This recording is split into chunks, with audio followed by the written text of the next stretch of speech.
Growing up in DC started off kind of rough.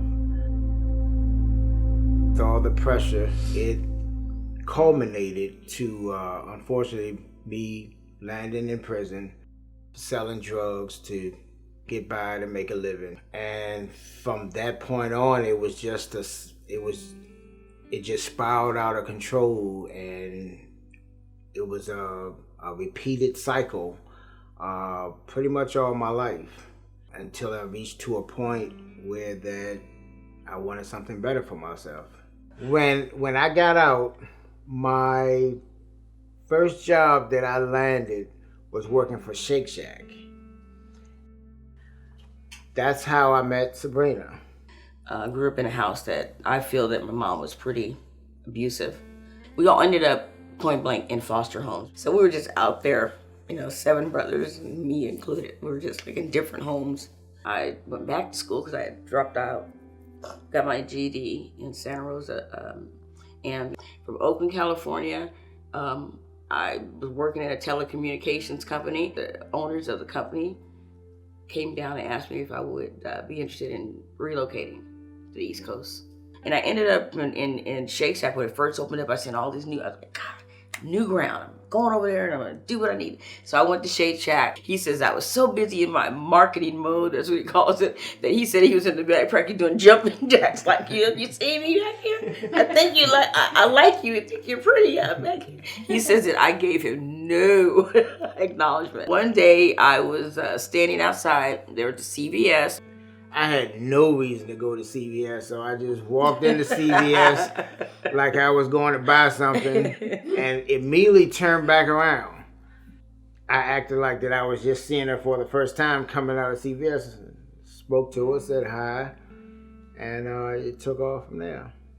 Less than a year, we decided I'm paying full rent at my apartment. He was at my place 90% of the time anyway. I opened up the offer and said, really think that, if you think about it, we can move in together. But he didn't do it right away. But one night during, it was like 12 o'clock at night, I was ready to go to bed, and I get this phone call, and Charles was like, I'm coming over. I said, okay, no problem. He goes, I'm coming over. I'm moving in with my house. Like 12 o'clock midnight, like, oh, okay. So that's what was the beginning of us living together. I was just so far behind in rent that, Charles thought it would be best just to give the place up and let's try to think of another situation. He goes, you're probably going to end up. I said, I have nowhere to go. And he goes, well, if you end up in a shelter, you may have to consider that.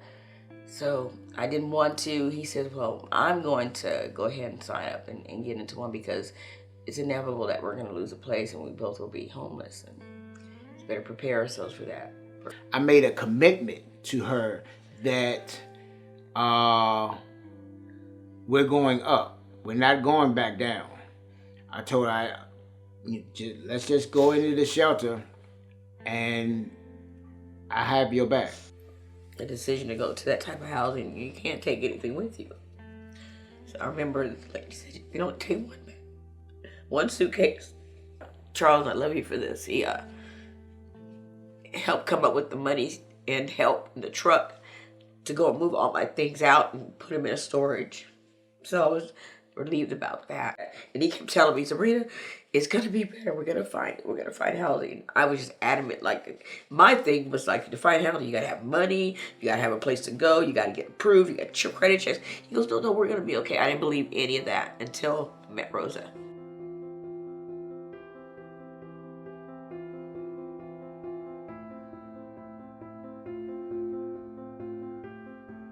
One day I was coming to work in the morning, and he came to me and he says, are you Rosa? And I said, yes, I am. He says, you're going to be my housing case manager. I said, yes, I am. So I saw something on Charles that he really was ready to move on in his life. He was not advocating just for him. He was also advocating for Sabrina. I knew this landlord that had a unit. We met with the landlord, and he fell in love with the place. We came here. I remember that day I was just so starry-eyed, and I was relieved. I didn't think that we were going to sign the lease as quick as we did because with the funding we only had a partial funding, but I didn't know that New Hope was gonna take care of some of it. So when he handed us the keys, oh God, that was like the best day ever. During my time at New Hope Housing, my house case manager, Rosa, was amazing. She went above and beyond to help me. I can't thank her enough. And it wasn't just her, it was the whole New Hope Housing team. But I put emphasis on Rosa and her work as well as Paul. They were both amazing in helping me accomplish my goals, and I'm eternally grateful for her and everything that New Hope Housing has done for me.